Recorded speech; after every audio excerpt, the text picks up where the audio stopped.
who drops out of school these days. Especially in post-war times, you're a disgrace to our family's legacy. Don't pretend you belong here, as my son's wife. Invited with my husband to my sister-in-law's wedding, I face my mother-in-law's academic snobbery. She looked down on me, a dropout, with disdain, treating me as less than human. Her words cut deep. You don't belong here. Just leave.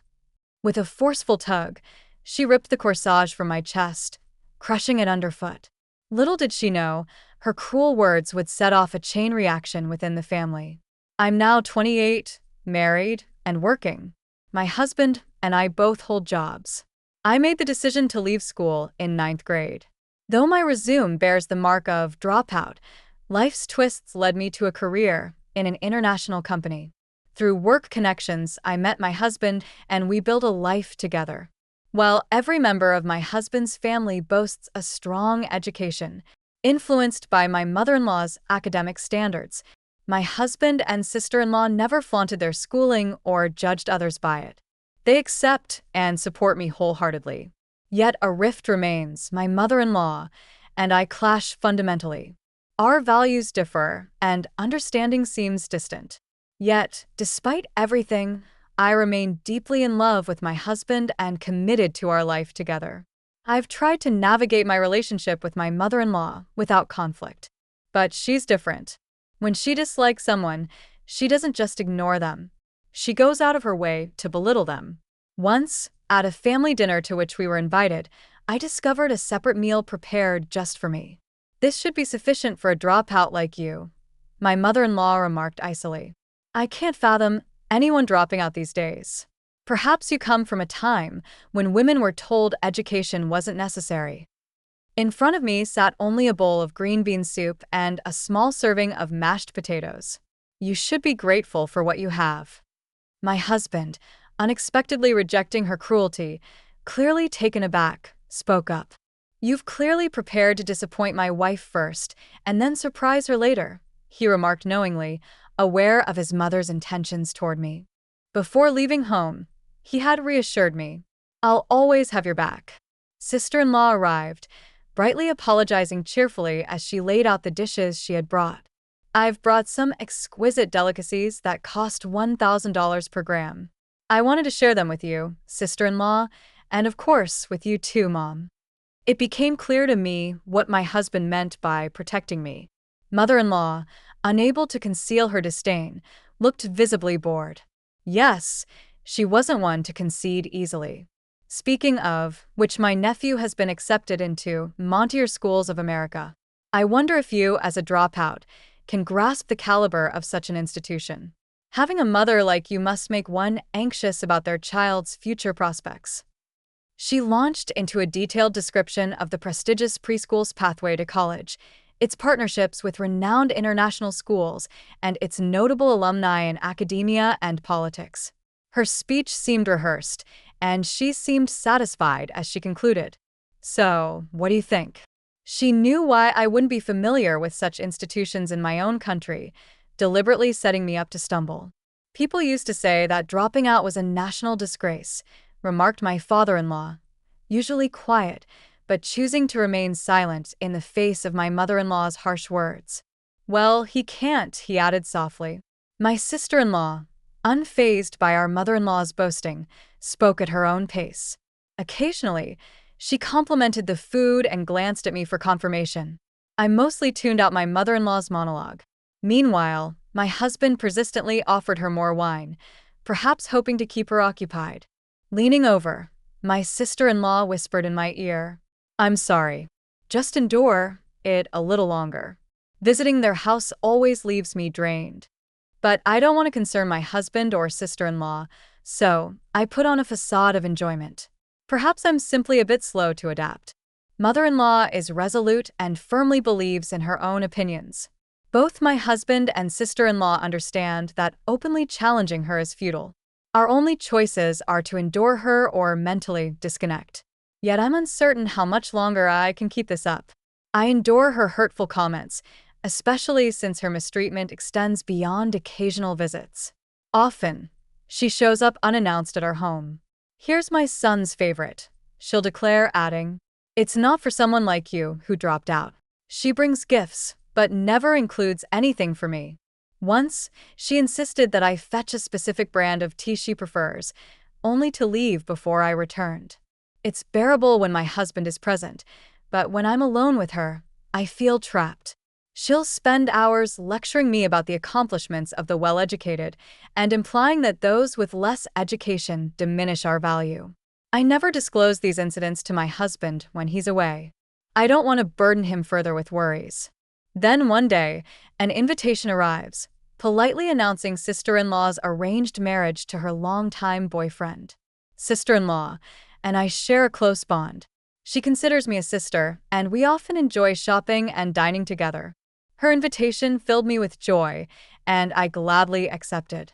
On the wedding day, I arrived early at the venue for a hair appointment before my husband. To my surprise, mother-in-law was already there. Spotting me, her expression turned furious. I braced myself, anticipating criticism about my attire or makeup, and greeted her calmly. Instead, she loudly exclaimed, "Why is someone like you even here?" Her words echoed through the venue, exposing her academic elitism, even at such a solemn occasion. In the midst of numerous guests, she seemed determined to highlight my educational background as an issue. Our family is esteemed for its education.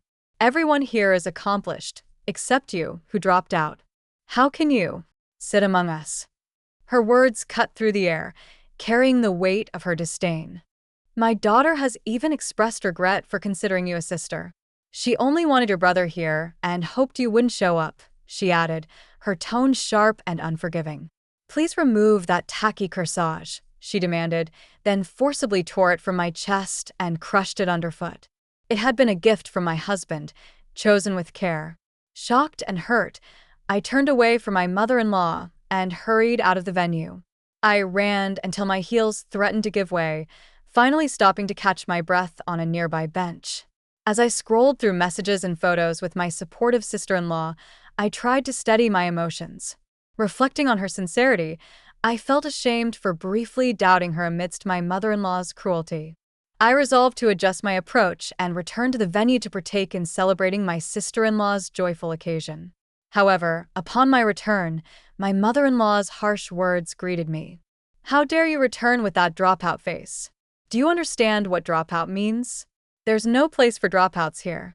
With a forceful kick, she knocked over the chair bearing my name in the bride's family section.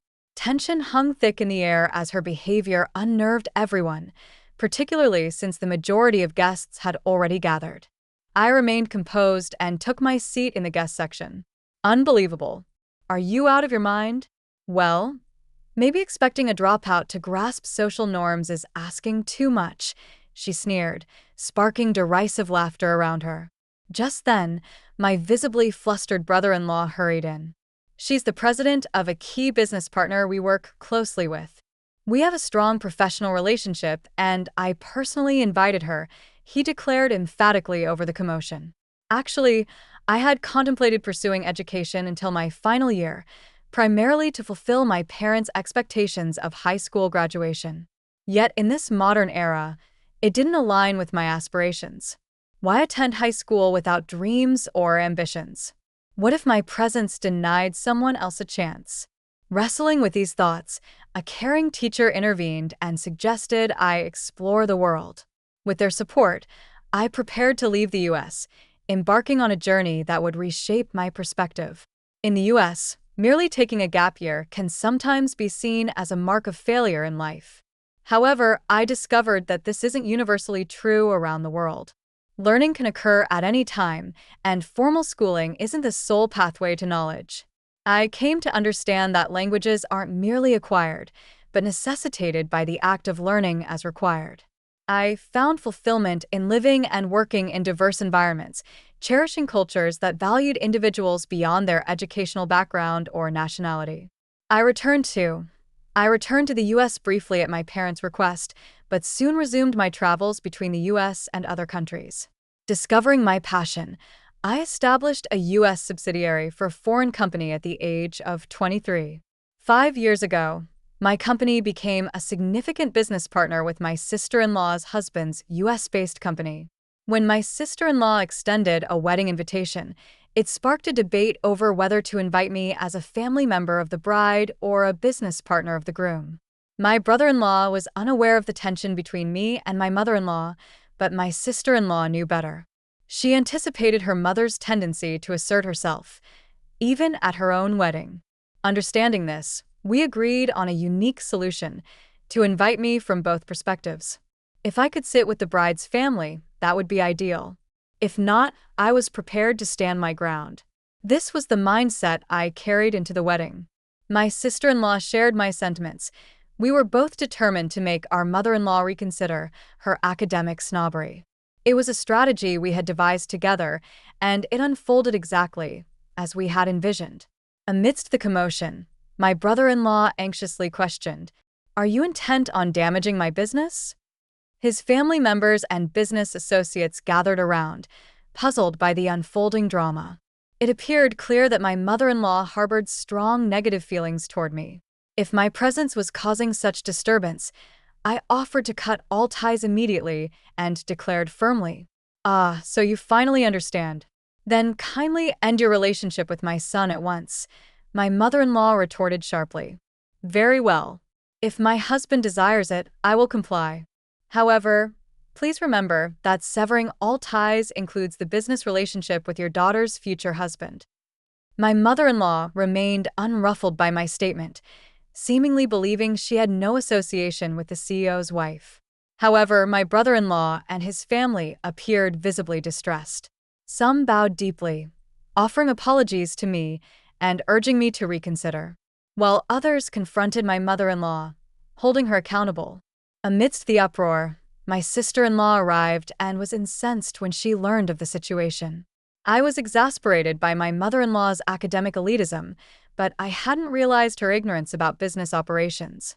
No matter how educated someone is, if they can't apply that knowledge, they're worthless to society, she explained to everyone, highlighting the potential fallout of losing crucial business partnerships. My brother-in-law vented, "Do you want to destroy the livelihoods of hundreds of employees? Are you the harbinger of doom? My presence is ruining all happiness here. Leave and never return." "I no longer consider you my mother," declared my sister-in-law. "I have no plans to leave my wife. If anyone's cutting ties, it's me with you, Clyde," my husband added firmly. "She's not involved. Get her out of here." With that, my mother-in-law was escorted out of the venue. Despite the dramatic start, my sister-in-law's wedding and reception proceeded smoothly. It was an unconventional prelude, but the ceremony itself was beautiful, filled with joy and celebration. The newlyweds postponed their honeymoon due to work commitments, but wasted no time addressing the issue with my mother-in-law. They took legal action through a lawyer, formally severing ties. Meanwhile, my brother-in-law's family also sued her, viewing her reckless behavior as a threat.